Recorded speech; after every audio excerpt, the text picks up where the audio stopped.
दोस्तों अगर आप भी मयंक यादव और MS धोनी को बेहतरीन खिलाड़ी मानते हैं तो वीडियो को लाइक कीजिएगा। दोस्तों मैन ऑफ द मैच बनते ही मयंक यादव ने अपना अवार्ड विराट कोहली को देकर जो कुछ कहा है ना, वो सुनकर आज आप इस युवा को 10 बार सलाम कर जाएंगे। इनके लिए इज्जत आपके दिल में 100 गुना बढ़ जाएगी।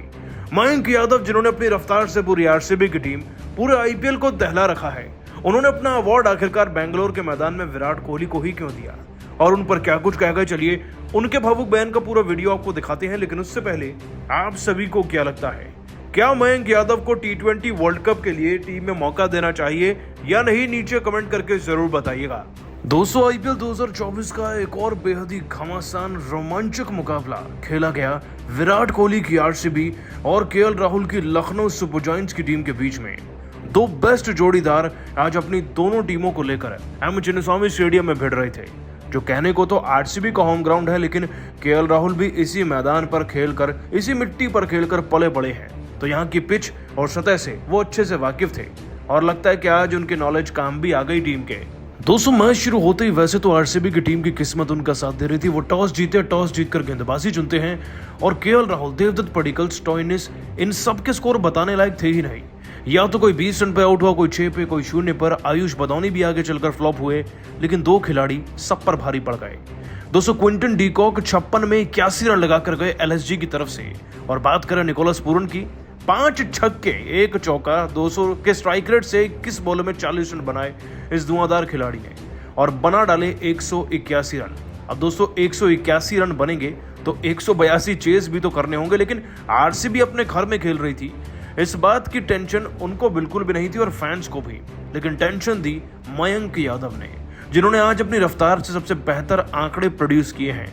दोस्तों मयंक यादव एक कमाल के 21 साल के युवा तेज गेंदबाज हैं और उन्होंने 4 ओवर कराते हुए मात्र 14 रन दिए और 3 बहुत बड़े विकेट अपने नाम कर गए। आपको बता दें कि कैमरून ग्रीन को 9 रन पर आउट करने वाले वही थे, ग्लेन मैक्सवेल को 0 पर आउट करने वाले वही बने, RCB को जो जिता रहे थे रजत पाटीदार, उनको 29 रन पर पडिक्कल के हाथ कैच आउट कराने वाले वही थे। विराट कोहली 22 पर चल दिए थे, 19 पर 205 रन आउट हो गए थे। ठीक है, महिपाल रोमरो ने 33 रन बनाए, लेकिन उससे टीम को कुछ फायदा हुआ नहीं, उल्टा RCB की टीम ऑल आउट हो गई 28 रन पहले। जीत तो गई दोस्तों LSG, लेकिन मैन ऑफ द मैच मिला मयंक यादव को। और दोस्तों मयंक यादव ने इस अवार्ड को सीधा बिना सोचे समझे विराट कोहली के नाम कर दिया और अपने बयान में जो कहकर गए हैं ना, वो सुनकर तो आप भी इस खिलाड़ी को सलाम करने वाले हैं आज।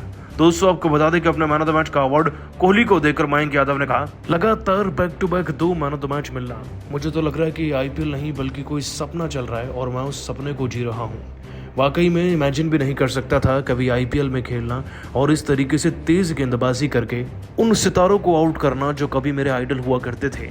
यकीनन तौर पर विराट भाई को देखकर मैंने क्रिकेट में काफ़ी कुछ सीखा है और आज उनके सामने खेलता हुआ खुद को जब पाया तो पता चला मैं कितना सौभाग्यशाली हूँ। मैं मानता हूँ कि मैं तेज़ गेंदबाजी करता हूँ, लेकिन जिस हिसाब से हम मैचेस जीत रहे हैं उसमें कलेक्टिव एफर्ट रहता है टीम का और उसी के दम पर हम अपने पिछले मैचेस को जीत पाए हैं। तो जीत का श्रेय तो सबको जाता है, लेकिन ये पहला RCB के अगेंस्ट मैंने मैन ऑफ द मैच का अवार्ड जीता है, तो इसे मैं विराट भाई को देना चाहूँगा। वो एक ऐसे खिलाड़ी हैं जिन्होंने क्रिकेट में ना मेरे साथ होते हुए भी ना मेरी बहुत मदद की है और इसीलिए मैं उनको ये अवार्ड समर्पित करता हूँ।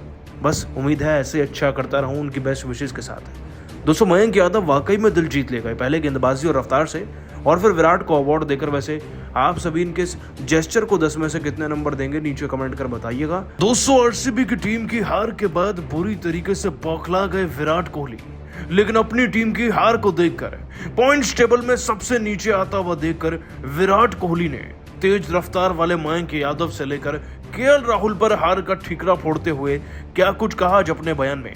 उनके बयान का पूरा वीडियो आपको दिखाने जा रहे हैं, लेकिन उससे पहले आप सभी को क्या लगता है, क्या विराट कोहली को RCB का कप्तान फिर से बन जाना चाहिए या नहीं, नीचे कमेंट करके आपका कीमती जवाब जरूर बताइएगा।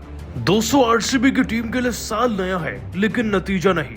आपको बता दें कि RCB की टीम जो कि अपने पिछले लगभग सारे ही मैच हार कर आज लखनऊ की टीम से भिड़ने जा रही थी, उसके लिए दोस्तों ये मैच किसी करो या मरो मैच से कम नहीं था, क्योंकि दोस्तों RCB की टीम इकलौती ऐसी टीम है पॉइंट्स टेबल में जो अपना चौथा मैच खेल रही थी और 3 में से वो अब तक एक ही मैच जीत पाए थे, तो उन्हें ये मैच जीतना ही था हर हाल में, वरना वो तो मुंबई से भी नीचे गिरते और जिसका डर था वही हुआ।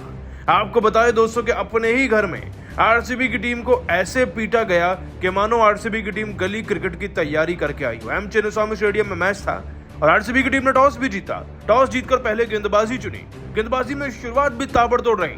दोस्तों, आरसीबी की टीम के लिए शुरुआती दौर में विकेट्स निकालने वाले ही ग्लेन मैक्सवेल थे और मैक्सवेल ने ऐसी दमदार गेंदबाजी करी कि वो आज मैदान में आकर न सिर्फ दोस्तों केएल राहुल को आउट कर लेते हैं बल्कि स्टोइनिस को भी 24 पर निपटा देते हैं। हाँ, इस बीच में क्विंटन डीकॉक 81 रन बना देते हैं, लेकिन जैसे ही सिराज पडिक्कल को 6 रन पर आउट करते हैं उनका भी मोमेंटम लूज होता है और फिर टोपले उनको 81 रन पर आउट करते ही हैं। लेकिन हाँ, असली तबाही मचाते हैं निकोलस पूरन 21 में 40 रन ठोककर, जिसके दम पर अब आरसीबी की टीम को 182 का टारगेट मिला और उसे चेज करने के लिए आज मत पूछिएगा कि आरसीबी के खिलाड़ियों ने रन कितने बनाए। आप सुन नहीं पाएंगे अगर आप आरसीबी के फैन हैं तो। Virat Kohli 22 run, Faf du Plessis 19, Patidar 29 run, 0 पर मैक्सवेल, 9 कैमरॉन ग्रीन और 11 पर अनुज रावत, महिपाल लोमरोर और साथ ही साथ दोस्तों दिनेश कार्तिक बचे थे, लेकिन 30 में बनाने थे पूरे के पूरे 80 रन। कौन जीतेगा यहाँ से तो कोई चमत्कार भी आरसीबी को नहीं बचा सकता था। जिसके बाद एक स्लो पॉइजन की तरह आरसीबी की टीम अपने आप को हारता हुआ देखती चली गई और इस मैच में अल्टीमेटली हार कर उन्होंने दम तोड़ दिया, हिम्मत हार गए और पॉइंट टेबल के सबसे नीचे आ गए। लेकिन इस हार के बाद दोस्तों विराट कोहली बौखलाए हुए हैं। किस पर क्या कहा चलिए आपको बताते हैं। दोस्तों, आपको बता दें कि इतनी बुरी हार के बाद विराट कोहली ने कहा, मुझे समझ नहीं आ रहा कि शुरू कहां से करूं।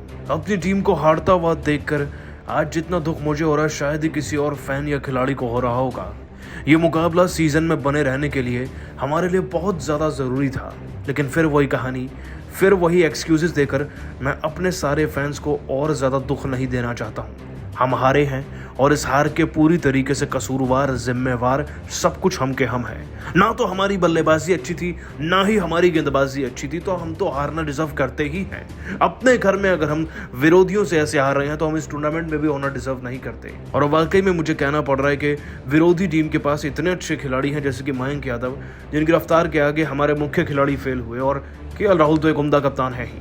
इन दोनों के कॉम्बिनेशन के चलते आरसीबी पर इतना प्रेशर आया कि कोई भी खिलाड़ी ना उस प्रेशर को झेल नहीं पाया, ना ही उससे बच पाया। और अंत में क्या हुआ ये हम सब ने देखा है। मैं मानता हूं कि हमारी टीम हारी है और इसका कहीं ना कहीं सबसे बड़ा कसूरवार मैं खुद ब खुद हूं, जो अपनी टीम के लिए एक अच्छी पारी ना खेल सका शुरुआती दौर में ही। शायद अगर मैं अच्छी बल्लेबाजी करता तो हमारी टीम को और ज़्यादा मोटिवेशन मिलता और हम जीत भी सकते थे। लेकिन बस आरसीबी के फैन से माफ़ी मांगना चाहूँगा। दोस्तों, विराट कोहली अपने बयान में बहुत ज़्यादा भावुक थे। आपको बता दें कि वो टूट चुके हैं आरसीबी को लगातार हारता हुआ देखकर। लेकिन आप सभी को क्या लगता है, क्या कोहली को आरसीबी का कप्तान बनकर बाकी के मैच जिताने चाहिए?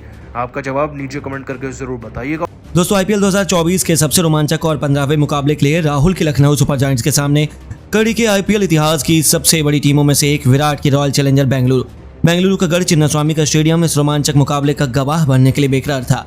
इस महामुकाबले में जब सिक्का उछाला गया तो एक बार फिर टॉस के बॉस बने बेंगलुरु के कप्तान फाफ डु प्लेसिस और उन्होंने टॉस जीतकर मेहमान लखनऊ की मेहमान नवाजी करने के लिए उन्हें पहले बल्लेबाजी करने का निमंत्रण दिया। लखनऊ की तरफ से अपने बल्ले से तबाही मचाने और अपनी टीम को तूफानी शुरुआत दिलाने के इरादे से क्विंटन डीकॉक के साथ लखनऊ के कप्तान केएल राहुल मैदान पर मोर्चा संभालने के लिए आए हुए थे। उनके कंधों पर अपनी टीम को तूफानी शुरुआत दिलाने की अहम जिम्मेदारी थी। दूसरी तरफ बेंगलुरु के लिए पहले ओवर में ही गेंद लेकर आए थे ऋषि टोपले, जो अपनी टीम को जल्द से जल्द विकेट दिलवाना चाहते थे। लेकिन भले ही लखनऊ ने गेंदबाज बदल दिया हो, समय बदल गया हो, मैच भी बदल गया हो, लेकिन नहीं बदली तो केवल बेंगलुरु की किस्मत। एक बार फिर अंजाम वही हुआ। क्विंटन डीकॉक ने इस विदेशी गेंदबाज का स्वागत ही मैदान को चीरते हुए एक जबरदस्त चौके से किया। पहले ओवर में ही 3 घातक चौकों की बदौलत 12 रन बटोर लिए और लखनऊ को एक धाकड़ शुरुआत मिली थी। उन्होंने तो अपनी खतरनाक बल्लेबाजी से बेंगलुरु के गेंदबाजों के छक्के छुड़ाने का मन बनाया था। डीकॉक की आंधी में सिराज की भी एक न चली। तीसरा ओवर लेकर आया सिराज के खिलाफ डीकॉक ने लगातार 2 गेंद पर 2 तूफानी छक्के बटोर कर अभी से बेंगलुरु को बैकफुट में धकेल कर रख दिया। बेंगलुरु खेमे में हाहाकार मचा हुआ था। उन्हें अपनी वापसी का कोई भी रास्ता नजर नहीं आ रहा था। डीकॉक की आंधी में हर एक गेंदबाज सूखे पत्तों की तरह उड़ गया और राहुल ने भी यश दयाल के सिर के ऊपर से छक्का लगाकर अपनी टेबल दिखाने शुरू कर दिए। अब तो दोनों तरफ से गेंदबाजों की बेरहमी से पिटाई हो रही थी। 5 ओवर में ही लखनऊ ने बिना किसी नुकसान के 46 रन बना लिए और बेंगलुरु के घर पर ही बेंगलुरु के गेंदबाजों को उन्होंने विकेटों के लिए तरसा दिया था। 5वें ओवर में भी मैक्सवेल का स्वागत राहुल ने तूफानी छक्के से किया। हालांकि अगली गेंद पर वह गलती कर बैठे, जहां उनका आसान सा कैच फील्डर ने लपक कर अपनी टीम को एक बड़ी सफलता दिला दी। जहां पर राहुल 14 गेंद पर 2 तूफानी छक्कों की बदौलत 20 रन बनाकर पवेलियन लौट गए और बेंगलुरु ने मैच में वापसी कर ली। 6 ओवर में लखनऊ की टीम ने 54 रन 1 विकेट के नुकसान पर बना लिए और अब नंबर 3 के पायदान पर बल्लेबाजी करने के लिए देवदत्त पडिक्कल को उतारा गया था। लेकिन ये खिलाड़ी भी ज्यादा कुछ नहीं कर पाया। मोहम्मद सिराज ने इन्हें केवल 6 रन बनाकर ही पवेलियन का रास्ता दिखा दिया। लगातार गिरे 2 विकेटों ने बेंगलुरु की टीम में वापसी करवा दी और नंबर 4 के पायदान पर बल्लेबाजी करने उतरे मार्क स्टोनिस। दूसरी तरफ डिकॉक तो रुकने का नाम नहीं ले रहे थे। इस खिलाड़ी ने देखते ही देखते मयंक डागर के 12वें ओवर में पहले एक चौका फिर एक तूफानी छक्का लगाकर केवल 36 गेंद में अपना तूफानी अर्धशतक पूरा कर लिया।